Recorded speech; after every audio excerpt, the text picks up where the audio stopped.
Hello and welcome to Law Prep tutorial. In today's session, we are going to cover a very important and significant topic for our exam point of view, that is Red Sea crisis. Recently, we heard that UK and US forces attacked the Houthis overall sites in Yemen. So why they attacked, why Red Sea is in the news, we are going to cover each and everything related to this entire crisis from the start to the end, present whatever the situation is there in Yemen related to the Houthis and the side of UK and USA. We are going to cover each and everything. So let's share the session with all of your friends so that they can join us too, and all the important facts related to this particular crisis and important for our exam point of view of CLAT 2025. This topic is covered entirely by each and everyone. This topic we will divide in multiple segments. First of all, why in the news? I have already informed you what is the reason that we are covering this Red Sea crisis situation. Next one is we will discuss the location of Yemen and some facts related to the Yemen.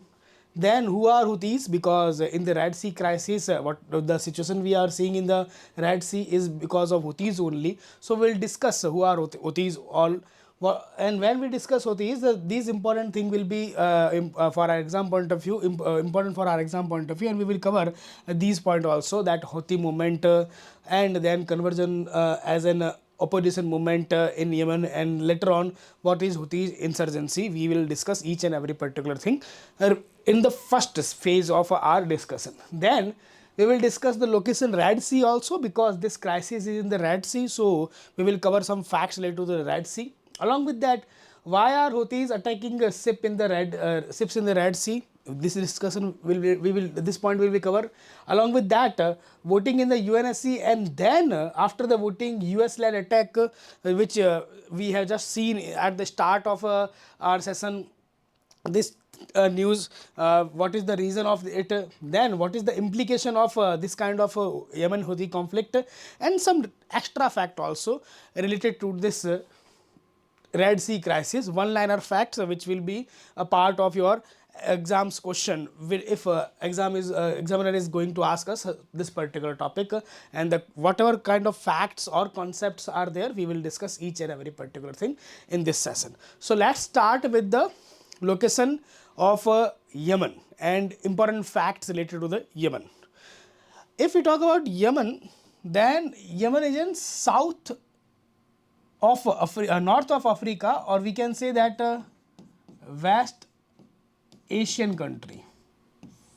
Yemen का capital जो है हमारा वो है that is Sana, presently occupied by the हौती group. And Yemen के अगर हम boundary को देखें तो लैंड बॉर्डर शेयर होता है सऊदी अरेबिया से एंड ओमान से, if you talk about the only land borders. But maritime border की बात करें, then we will see that Eritrea is there, this particular part of Eritrea, maritime border, along with the Djibouti, though it is starting with the D, but it is pronounced as Djibouti. And along with that, we will see Somalia is also here. So these are the 5 countries which share border with the Yemen. 2 countries sharing land borders, and 3 countries that is basically sharing maritime border with the Yemen. Along with that, for our exam point of view, when it comes to the location of the Yemen, there is a water body that is known as Gulf of Eden. Another one is Red Sea. There is a strait. The name is not clearly highlighted, but I am writing it here. Bab al Mandeb. This is a strait or a channel which is connecting Gulf of Eden and the Red Sea. So examiner can ask you about the location of the Yemen. First of all, it is a West Asian country or situated at the north of the African continent. Other than that, how many countries share the border with the Yemen, land border, then only 2, maritime border, then only 3, Somalia, Djibouti and Eritrea, and overall 5 countries are there which share border with the Yemen.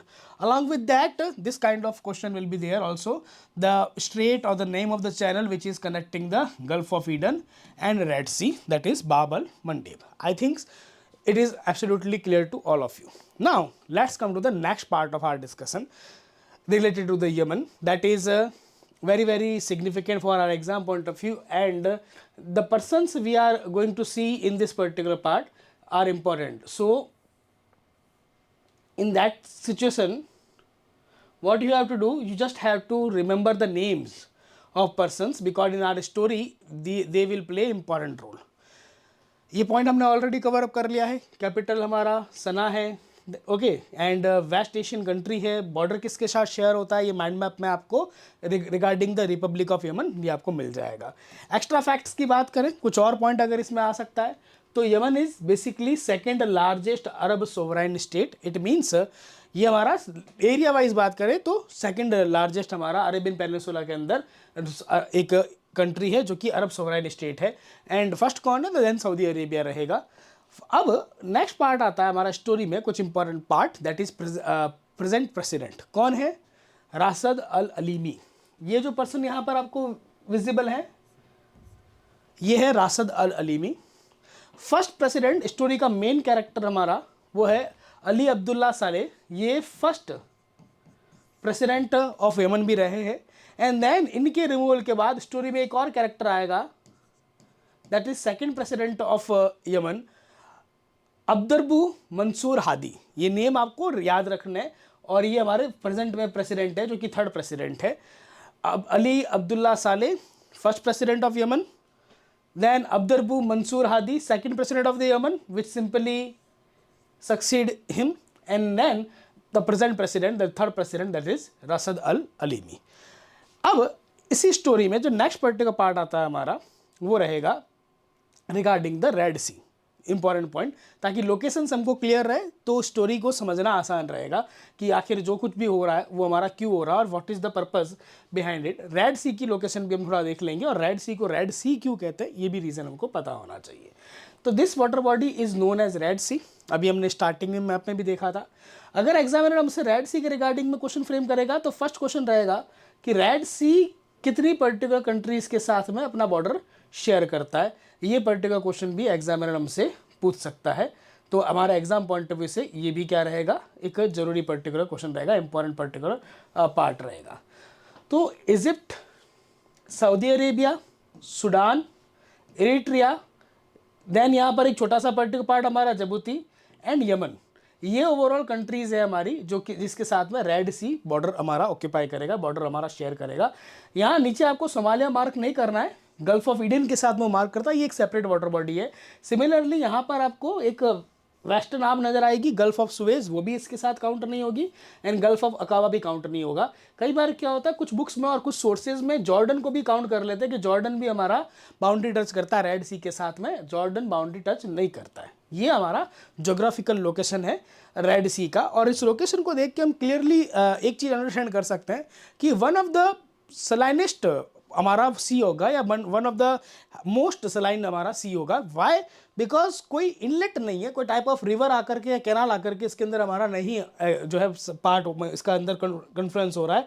Overall जो opening है वो gulf of Eden की तरफ है, या फिर इस तरफ हमको गल्फ ऑफ अकाबा जो कि वंस अगेन आगे तक जाता है हमारा इसराइल, वापस एक क्लोज बॉडी है, and then Gulf of Suez की तरफ से जाता है. तो यहाँ पर इसी वजह से सैलिनिटी ज़्यादा रहती है क्योंकि एक इनक्लोज्ड बॉडी है, ज़्यादा ओपनिंग्स या ज़्यादा पर्टिकुलर हमारे रिवर्स या कैनाल्स आकर के इसके अंदर मिलते नहीं हैं.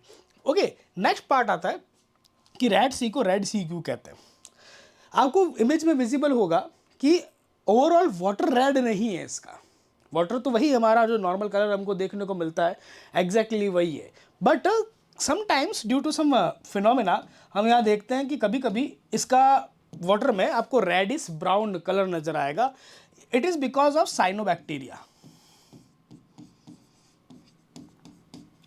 साइनोबैक्टीरिया का अगर ग्रोथ ज़्यादा हो जाए तब रेड सी के अंदर आपको ये फिनोमेना देखने को मिलता है कि वाटर के अंदर थोड़ा सा रेडिश आपको कलर नजर आएगा, रेडिश ब्राउन कलर नजर आएगा। इसी सिग्निफिकेंस के कारण या इसी फीचर के कारण इस ओवरऑल रीजन को हमने रेड सी नेम दिया। रेड सी का मीनिंग ये नहीं है कि रेड सी हमारा जो है एक रेड कलर का वाटर यहाँ पर देखने को मिलेगा।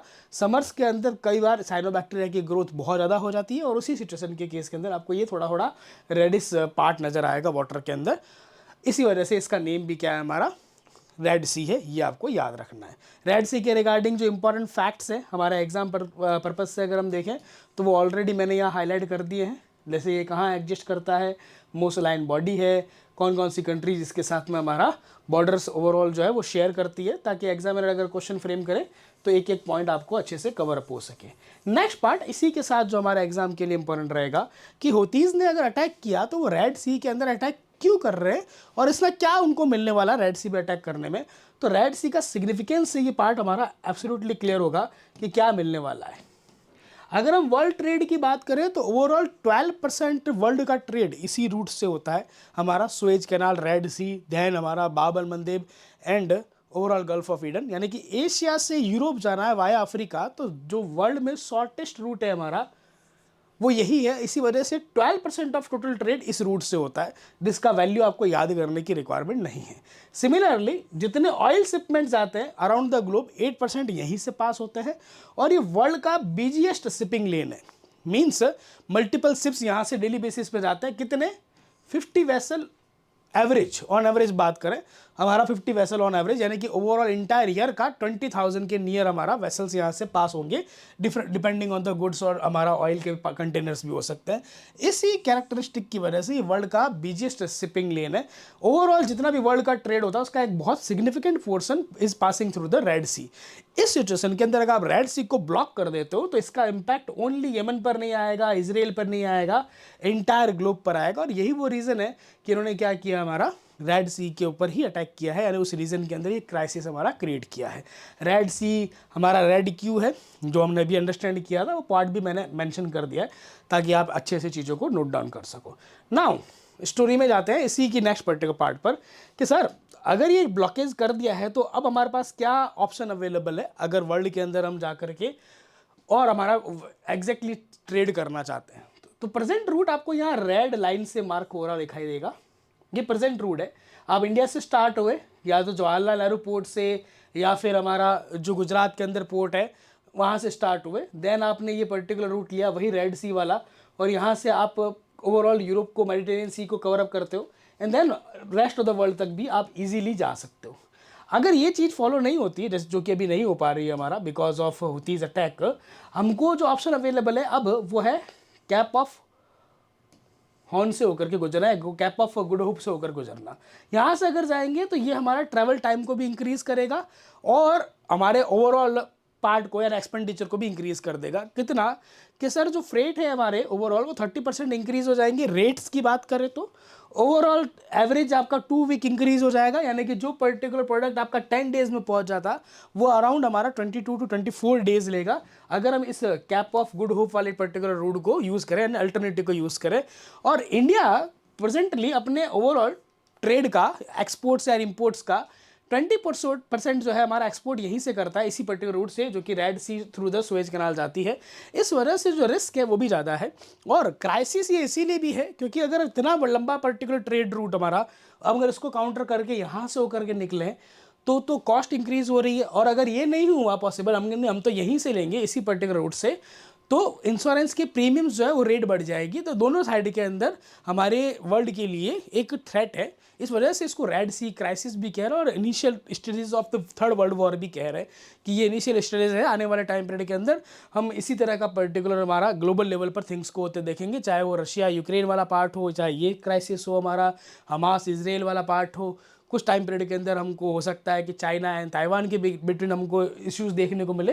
तो ये सब पार्ट हमारा इसी पॉइंट को हाईलाइट कर रहा है कि शायद मे भी पॉसिबल आने वाले टाइम पीरियड के अंदर हम एक type of third world war या प्रॉक्सी वॉर के अंदर दुनिया जाएगी और हर एक पर्टिकुलर अपनी सिचुएशन को कंट्रोल करने की ट्राई करेगी। अब नाउ नेक्स्ट पर्टिकुलर पॉइंट पर आते हैं हमारे इसी के अंदर अगला पार्ट। ओप कि यहाँ तक तो आपको क्लियर है, रेड सी के बारे में पॉइंट्स क्लियर है, और रेड सी के साथ साथ के अंदर आपको हमारा यमन के बारे में पॉइंट क्लियर है, और रेड सी की क्या इंपॉर्टेंस है ताकि ये अटैक को समझ सको कि कितना इसका इम्पैक्ट आएगा, क्या इम्प्लीकेशंस होंगे, कितना हमारा हमको डिस्टर्बेंस एंड लॉसेस देखने को मिल सकते हैं। अब आते हैं स्टोरी के मेन कैरेक्टर के ऊपर, हुतीस के ऊपर। ये हुतीस कौन है और इस पूरे क्राइसिस में इनका क्या रोल है। अगर हुतीस की बात करें तो ये है जेदी रिलीजियस लीडर हुसैन अल होती के थ्रू फाउंड किया गया एक रिलीजियस ग्रुप, जो आज की तारीख में एक मिलिट्री ग्रुप या टेररिस्ट ग्रुप बन चुका है। ये जो पर्सन आपको नज़र आ रहे हैं ये है फाउंडर हुसैन अल होती। अभी करंट लीडर कौन है, अब्दुल मलिक अल होती। ये जो पर्सन है हमारा, जो कि इसका ब्रदर ही है क्योंकि इसकी डेथ हो चुकी है हमारा 2004 के अंदर, एंड देन उसके बाद से ये पर्टिकुलर पर्सन इसको लीड कर रहा है। तो नेम भी आपको पता होना चाहिए for our exam point of view कि होतीस का करंट लीडर कौन है, अब्दुल मलिक अल होती, और जो फाउंडर था इस ग्रुप का हमारा वो था हुसैन अल होती। क्लियर। होतीस है कौन, एक्चुअल में होती एक ट्राइब है यमन की, इंडिजीनियस पीपल है यहाँ के हमारा। एंड जिस तरह से आप देखते हैं कि मुस्लिम्स की अलग अलग ब्रांचेज होती है, हर रिलीजन की अलग अलग ब्रांचेज होती है, वैसे ही आपने नेम सुना होगा सिया एंड सुनी। लाइक हमने बौद्धिज्म में देखा है हीनयान, महायान, वज्रयान, या फिर हम अगर देखें जैनिज्म के अंदर तो भी श्वेतांबर एंड दिगंबर। सिमिलरली हर एक रिलीजन की अलग अलग बेस्ड ऑन द प्रिंसिपल वो क्या फॉलो करते हैं, डिफरेंट डिफरेंट ब्रांचेज हैं। तो मुस्लिम्स के अंदर भी दो टाइप ऑफ ब्रांचेज है, सिया एंड सुनी। अब हर एक ब्रांच के भी सब ब्रांचेज होती है, डिफरेंट डिफरेंट ब्रांचेस। तो सियाज में भी एक पर्टिकुलर टाइप ऑफ हमारे सिया मुस्लिम्स है जिनको जेदी मुस्लिम्स कहा। अब ये कॉन्फ्लिक्ट स्टार्ट होता है रिलीजियस कॉन्फ्लिक्ट के पार्ट के अंदर। सुनीस की भी एक ब्रांच होगी, नेम याद रखना है आपको, स्टोरी के लिए इंपॉर्टेंट है, एग्जाम के लिए इतना इंपॉर्टेंट नहीं है क्योंकि आपको इतना डीप जाकर के एग्जामिनर नहीं पूछेगा, लेकिन स्टोरी पूरा क्लियर होना चाहिए। होती मोमेंट की स्टार्टिंग होती है 1990s के अंदर, और वो बेसिकली रिलीजियस मोमेंट होता है सियाज एंड सुनीस के बीच में, या यूँ कह दें जेदी सियाज एंड सुन्नी हमारे सलाफी या सवाफी। सलाफी मेजर वर्ड यूज़ किया जाता है हमारा सलाफी, एंड कुछ बुक्स इसको सफावी भी लिखती है हमारा, बट आप सलाफी याद रखेंगे। अरब कंट्री यानी सऊदी अरेबिया के थ्रू जो मेजर पर्टिकुलर पार्ट यूटिलाइज होता है, सुन्नीस के अंदर फॉलो होता है, वो ये सलाफी वाला पार्ट यूज़ होता है। एंड अगर हम बात करें यमन के पार्ट के अंदर तो ये जेदी सिया मुस्लिम्स होते हैं। हुआ क्या, जो इंडिजीनियस पॉपुलेशन थी अराउंड 1990s के अराउंड बात करें तो यमन के अंदर परसेंटेज कुछ ऐसा था कि 75% थे हमारे जेदीज एंड 25% के अराउंड में हमारा यहाँ पर सलाफीज थे। धीरे धीरे क्या हुआ, ये पॉपुलेशन चेंज होने लगी और बिल्कुल रिवर्स हो गया, यानी कि 25% जेदीज हो गए एंड 75% सलाफीज हो गए। ये था रिलीजियस मूवमेंट। इनको लगने लगा कि ये हमारे रिलीजन को करप्ट कर रहे हैं, अपने रिलीजन की प्रैक्टिसेस को हमारे लोगों को सिखा रहे हैं, और हमारे पर्टिकुलर लोग कन्वर्ट हो रहे हैं दूसरे पार्टी उसी ब्रांच की एक और सब ब्रांच के पार्ट बन रहे हैं। ये रिलीजियस मूवमेंट स्टार्ट होता है लाइक एक टाइप ऑफ हमारे इंडिया के अंदर जिस तरह से भक्ति मूवमेंट एंड सूफी मूवमेंट्स हुए, एग्जैक्टली वैसा ही एक रिलीजियस मूवमेंट स्टार्ट होता है ताकि लोग अपने ब्रांचेज अपने प्रिंसिपल के साथ ही स्टिक रहें एंड वो हमारा चेंजेस ना हो एक पर्टिकुलर पार्ट से दूसरे पर्टिकुलर पार्ट के अंदर। बट धीरे धीरे ये पार्ट पूरा का पूरा जो रिलीजन से स्टार्ट हुआ था ये पॉलिटिकल नेचर का बनता है, क्योंकि जब आपको चेंज करना चाहते हो तो इनिशियल थिंग है कि आप लोगों को थोड़ा अवेयर करो। जब अवेयर नहीं होता तो आप खुद पावर में आ जाओ, तो हो सकता है कि आने वाले टाइम पीरियड के अंदर आप अपने रूल्स को इजीली क्या कर सकते हो, फॉलो करवा सकते हो। यही थिंग यहाँ पर होता है। अराउंड अर्ली 2000 के अंदर अगर हम बात करें तो हुसैन अल होती इनके अगेंस्ट में रिबेल कर देते हैं।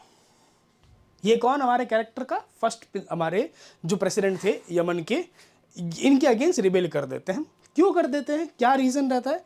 इनका ये कहना है कि इनकी गवर्नमेंट करप्ट है और सपोर्ट करती इजराइल को और यूएसए को, और जो यूएसए कहेंगे वो ये हमारे फॉलो करेंगे, प्रेसिडेंट साले फॉलो करेंगे। ये इनके अगेंस्ट क्या करते हैं, रिबेल कर देते हैं। और ये पूरा का पूरा मोमेंट जो स्टार्ट होता है एज ए रिलीजियस हमारा थिंक को लेकर के या रिलीजियस करेक्टनेस को लेकर के, ये एक अपोजिशन मूवमेंट बन जाता है इन द यमन कि भैया इस गवर्नमेंट को हमको क्या करना है, रिमूव करना है एंड इसकी जगह हम अपनी पर्टिकुलर गवर्नमेंट को फॉर्म करेंगे। ये स्टार्टिंग होती है यहाँ से। तो इनका आइडियोलॉजी जो है बेसिकली पार्ट बन जाता है एक और आइडियोलॉजी जो बिल्कुल अगेंस्ट वर्क करती है इजराइल एंड यूएसए के या सऊदी अरेबिया के, वो है हमारा ईरान का axis of resistance. Axis of resistance basically Lebanon के हिजबुल्ला, फ़िलिस्तीन के हमास एंड ये हमारे जो यमन के हुतीज़ है, इनके साथ मिलके काउंटर करता है ईरान मिडल ईस्ट में, इस अरब वर्ल्ड के अंदर सऊदी अरेबिया एंड यूएसए को। टाइप ऑफ प्रॉक्सीज है ईरान की कि डायरेक्टली तो हम यहाँ पर कॉन्फ्लिक्ट नहीं करेंगे, अदरवाइज वॉर लाइक सिचुएशन हो जाएगा। तो क्या करेंगे, कुछ ऐसे ग्रुप्स को लेकर आएंगे जो मिलिटेंट ग्रुप्स हैं और वो उनको सपोर्ट करेगा बाय फाइनेंस एंड आर्म्स, और वो जाकर के इन गवर्नमेंट्स पे इनडायरेक्टली हमारे प्रॉक्सी वॉर्स करेंगे। इसको नेम दिया है इसने एक्सिस ऑफ रेसिस्टेंस ईरान ने। क्लियर। और ये इसके 3 हमारे सब पार्ट्स है ईरान के, जिनके थ्रू मिडिल ईस्ट के अंदर वो चाहता है कि सऊदी अरेबिया का ओवरऑल जो स्टेटस है उसको रिमूव करके वो लीड करे हमारे इस पूरे अरेबियन पेनिनसुला को। इस वजह से हमारी ये लड़ाई स्टार्ट होती है। अब स्टार्टिंग में तो सारा का सारा खेल पावर का खेल होता है, बट बाद में होता ये है कुछ कि सादा वॉर स्टार्ट हो रहा 2004 में, इसकी डेथ हो जाती है।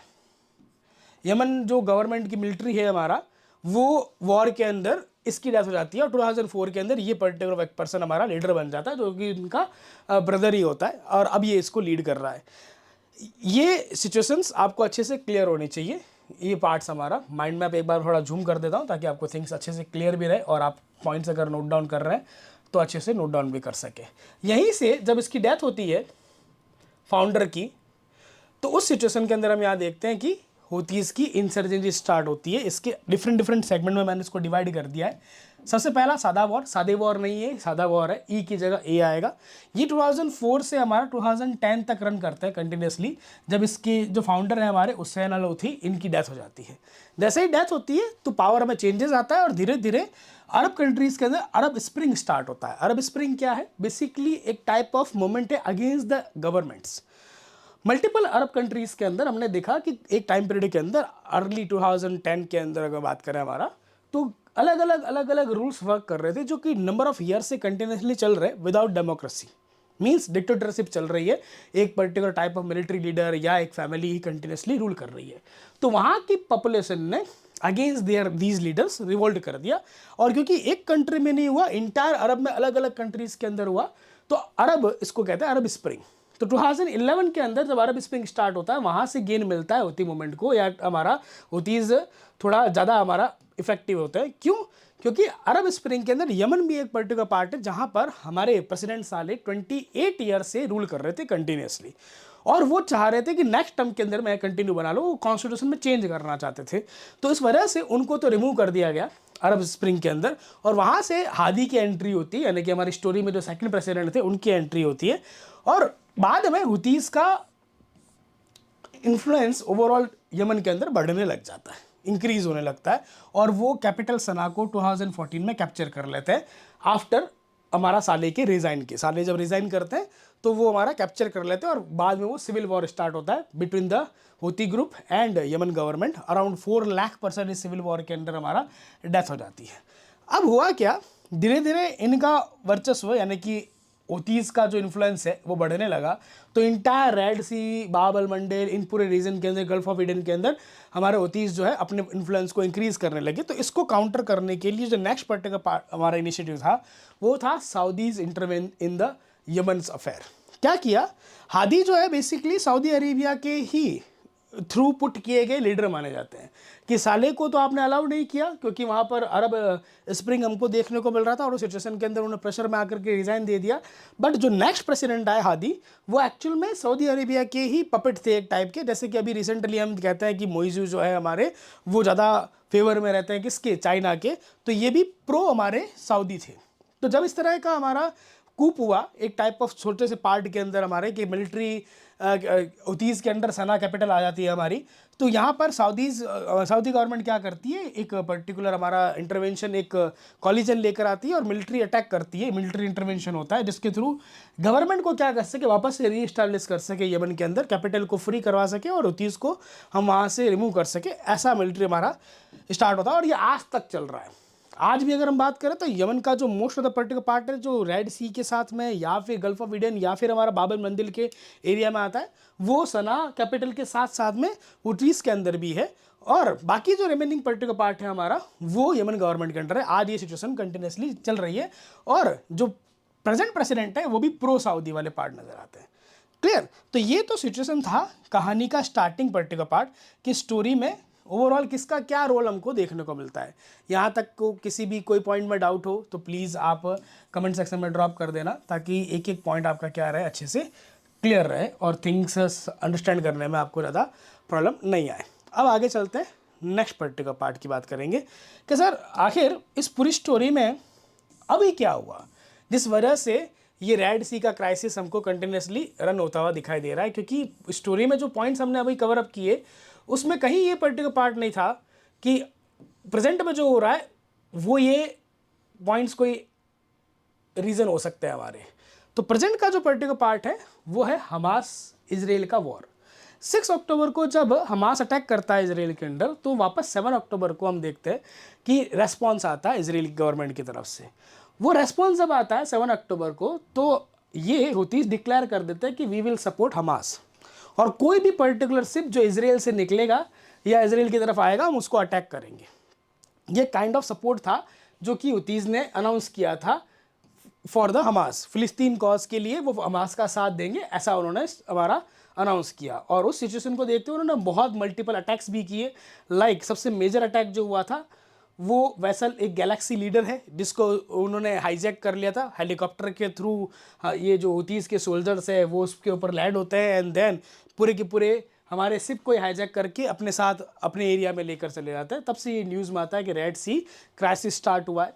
इसके अलावा यूके के भी 2 particular commercial vessel number 9 and unity explorer हमारा, इनको भी वो मिसाइल अटैक करते हैं। यही वो रीज़न है कि प्रेजेंट जो न्यूज़ है हमारी उसमें यूएस के साथ साथ यूके भी इन्वॉल्व है, क्योंकि इनके शिप्स को भी अटैक किया गया। एक इंपॉर्टेंट पार्ट और हमारे एग्जाम पॉइंट ऑफ व्यू से, ये particular chemical tanker MV Chem Pluto, ये भी सिमिलरली ड्रोन अटैक का हमारा जो है शिकार होता है। यहाँ पर होती है जिसके ऊपर भी ड्रोन अटैक करते हैं, क्योंकि ये ओवरऑल ऑयल लेकर के इंडिया की तरफ आ रहा था न्यू मंगलोर पोर्ट के ऊपर हमारा, बट इसको भी क्या हो जाता है, ड्रोन अटैक हो जाता है ये। तो ये नेम्स आपको याद रखना है कि कहाँ कहाँ मेजर अटैक्स किए, क्योंकि नेम्स हमारा एग्जामिनर पूछ सकता है कि वो शिप जिसको हाईजैक किया गैलेक्सी लीडर, वो शिप जो कि यूके के थे जिसका रेस्पॉन्स यूके ने एयर स्ट्राइक करके दिया, यूनिटी एक्सप्लोरर एंड हमारा MV नंबर 9, एंड वो शिप जो इंडिया आ रहा था ड्रोन अटैक होता है उसके ऊपर थ्रू द हुतीस हमारा बाय द हुतीस, तो वो है हमारा MV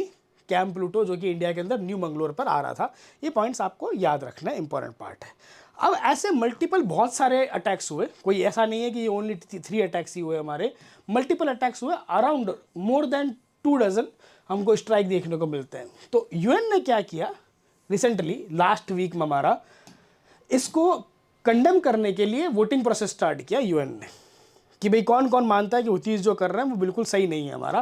तो ये वोटिंग प्रोसेस स्टार्ट होता है UN के अंडर और वो इसको कंडेम करते हैं इन द स्ट्रॉन्गेस्ट टर्म, और वो वर्ड भी यूज़ लेते हैं कि हुतीस का जो अटैक है ये ग्लोबल कॉमर्स के लिए अच्छा नहीं है और नेविगेशनल फ्रीडम जो रेड सी के अंदर हमको मिल रखी है उसको ये अंडरमाइन करता है। ये इस वोटिंग के अंडर UN ने कहा।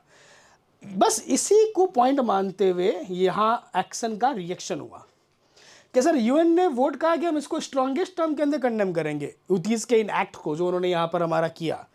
इस वजह से ये हमारा इनके एक्शन का रिएक्शन है और यूनाइटेड स्टेट्स और ब्रिटेन ने क्या कर दिया, मिसाइल अटैक कर दिया हुतीस के टारगेट पर, जो कि हमने न्यूज़ के स्टार्टिंग के अंदर देखा था। यही वो रीज़न है कि जो यहाँ पर हमारा ओवरऑल अटैक हुआ उसमें बैकिंग भी हो गया, हालांकि वो बैकिंग नहीं था। UNSC ने जो स्ट्रॉन्गेस्ट टर्म के अंदर कंडेम करने को कहा था एग्जैक्टली उसको लूप होल ढूंढ करके उन्होंने अटैक कर दिया कि सर आप ही ने तो कहा था कि ग्लोबल कॉमर्स और नेविगेशन फ्रीडम के लिए सही नहीं है, इसीलिए हम तो उस एरिया को फ्री करवाना चाहते हैं ताकि equal freedom for all in the Red Sea हमारा बना रहे एंड ओवरऑल सब हमारा इजीली व्यापार कर सके, पैसा कमा सके। सारा खेल पैसे का है, money is important part. Trade यहाँ से होकर के गुजरता है ओवरऑल 12%, और उस सिचुएशन के केस के अंदर आप नहीं चाहोगे कि यहाँ पर आपके लिए वो ट्रेड महंगा पड़ जाए। हमने देखा था अभी कि कैप ऑफ गुड होप से अगर आप टर्न होकर जाओगे तो आपके लिए ट्रेड कितना एक्सपेंसिव हो सकता है, वो चीज़ यहाँ पर क्लियरली दिखाई दे रही थी। तो in the name of the UN actual में उनको अपना उल्लू सीधा करना था, जैसे हिंदी के अंदर कहते हैं। तो यूएन ने जैसे ही कंडेम किया, उनको मिल गया बहाना और उन्होंने ले जा करके कर दिया अटैक, कि चलो सर जी अटैक करते हैं, थोड़ा बॉम्ब 2-4 फायर कर देते हैं, जिसकी वजह से हमें भी लगे कि हाँ हम भी पीस के लिए कुछ कर रहे हैं। क्लियर? अब ये हुआ इंपॉर्टेंट पर्टिकुलर पार्ट जो हमारे एग्जाम पॉइंट ऑफ व्यू से जरूरी है। बट इसमें निकल के आते हैं कुछ और इंपॉर्टेंट फैक्ट्स कि सर ये जो सिचुएशन अभी हमको देखने को मिल रही है अटैक से पहले, क्या इसके अलावा भी कुछ आपने किया था इस ओवरऑल सिचुएशन को कंट्रोल करने के लिए? तो आंसर इज यस।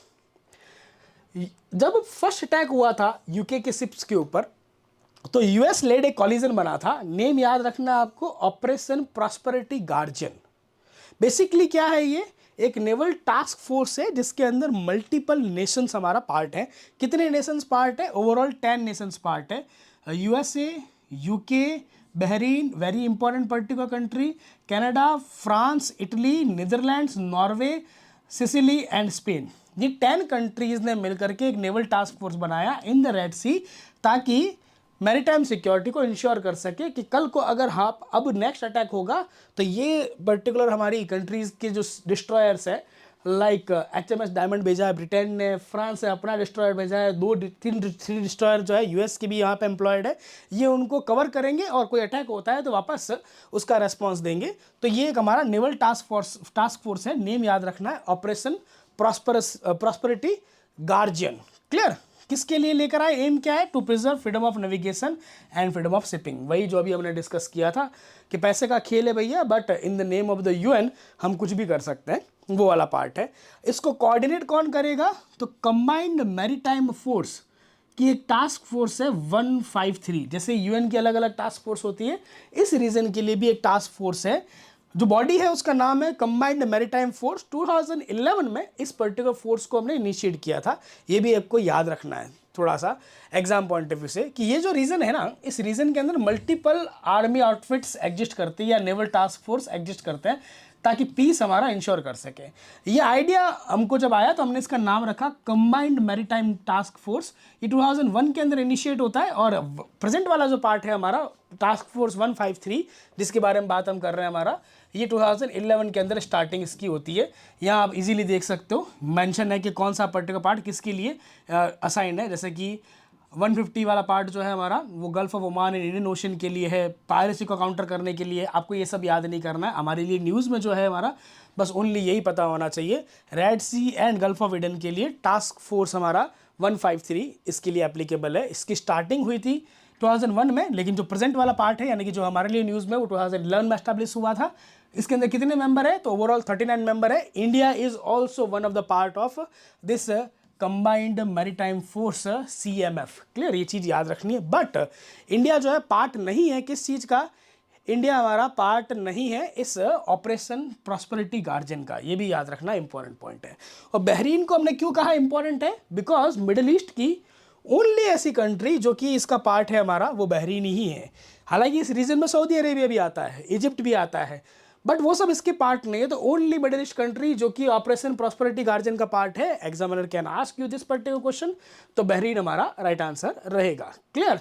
इसके अलावा कंबाइंड मैरीटाइम टास्क फोर्स क्या है हमारा, ये भी मैंने मेंशन कर दिया, और मैप के थ्रू थिंग्स को हमने कवर अप भी कर दिया। अब आता है कुछ और इंपॉर्टेंट पार्ट कि सर सुएज कैनाल इतना इंपॉर्टेंट क्यों है हमारे एग्जाम के पर्सपेक्टिव से? ऐसा क्या यहाँ पर हमको देखने को मिलेगा जो हमारे एग्जाम के लिए बहुत ज़्यादा ज़रूरी रहेगा या है? मैप के थ्रू देखेंगे, क्योंकि ये इमेज इसके साथ में हमारी लार्ज नहीं हो रही है। ये पार्ट है, यहाँ है gulf of Suez, I think सबको विजिबल होगा। और यहाँ से हमने एक पर्टिकुलर वे निकाल रखा है जो कि पोर्ट सैड तक जाता है हमारा मेडिटेरियन सी के अंदर। ये कैनाल अभी अगर लेंथ की बात करें तो 193 किलोमीटर की लेंथ हमको देखने को मिलती है, और इसी पर्टिकुलर कैनाल रूट से ओवरऑल ट्रेड होता है हमारा वो 12% वाला जिसकी हमने स्टार्टिंग की थी। ये आइडिया आया था 12th सेंचुरी के अंदर इजिप्ट के एक फेरो को कि ऐसा कुछ हमको करना चाहिए जिसके थ्रू हम ओवरऑल हमारे रेड सी को कनेक्ट कर सके मेडिटेरियन सी से। हालांकि वो ओनली एक आइडिया ही था, उसको इम्प्लीकेशन हमको देखने को ज़्यादा मिला नहीं। और इसी रूट को बाद में हमने देखा 1958 के अंदर एक कंपनी एस्टेब्लिश की गई, और उस कंपनी को ये टास्क दिया कि सर आप क्या करो, इस पर्टिकुलर आइडिया को एक्चुअल में क्या करो, इंप्लीमेंट करो। तो एग्जामिनर आपसे अब इसके रिगार्डिंग में भी सुएज कैनाल की पोजीशनिंग के बारे में क्वेश्चन पूछ सकता है। इसकी लोकेशन गल्फ ऑफ हमारे सुएज से स्टार्ट होती है, मेडिटेरियन सी पोर्ट साइड तक जाती है, ये पूछ सकता है। किस कंट्री से होकर के गुजर रहा है, तो इजिप्ट से होकर के जा रहा है ना, ये थिंग्स आपको पूछी जा सकती है। ये फर्स्ट कैनाल है हमारी जो कि मेडिटेरियन सी और रेड सी को कनेक्ट करती है। आर्टिफिशियल हमारा सी लेवल वाटरवे है। लेंथ कितनी है, किलोमीटर एंड माइल दोनों में मेंशन कर दिया है ताकि आपको समझने में दिक्कत नहीं हो और चीज़ें आपको अच्छे से क्लियर रहे। उस कंपनी का नेम जिसको ये कॉन्ट्रैक्ट दिया था 1958 में, universal Suez ship canal company, इस कंपनी के थ्रू इसको कंस्ट्रक्ट किया गया था। नेविगेशन के लिए कब स्टार्ट हुई, तो 1869 के अंदर इसको नेविगेशन के लिए स्टार्ट कर दिया था। बट एट प्रेजेंट ये किसके कंट्रोल में है, तो इजिप्ट के कंट्रोल में है, क्योंकि 1956 के अंदर जो कैनाल हमारा सुएज कैनाल क्राइसिस हुआ था, उसके बाद में इजिप्ट ने इसको अपने कंट्रोल में ले लिया था और नेशनलाइज इसको डिक्लेयर कर दिया था। उस समय जो पीएम थे हमारे वहाँ के प्रेसिडेंट थे, वो नेम भी आपको पता होना चाहिए, गमाल अब्देल नसीर। ये जो हमारे यहाँ के इजिप्ट के प्रेसिडेंट थे जिन्होंने इसको नेशनलाइज किया था। सुएज कैनाल के रेस्पेक्ट में ये पार्ट भी आ सकता है। अब इसी के साथ एक्स्ट्रा फैक्ट एक और जो कि न्यूज़ में है हमारा, वो भी आपका पार्ट बन सकता है, बैन गुरियन कैनाल। देखो अब यहाँ से जा रही है इस रेड सी के वेस्टर्न आर्म से, तो गल्फ ऑफ सुएज से होकर के हमारा सुएज कैनाल।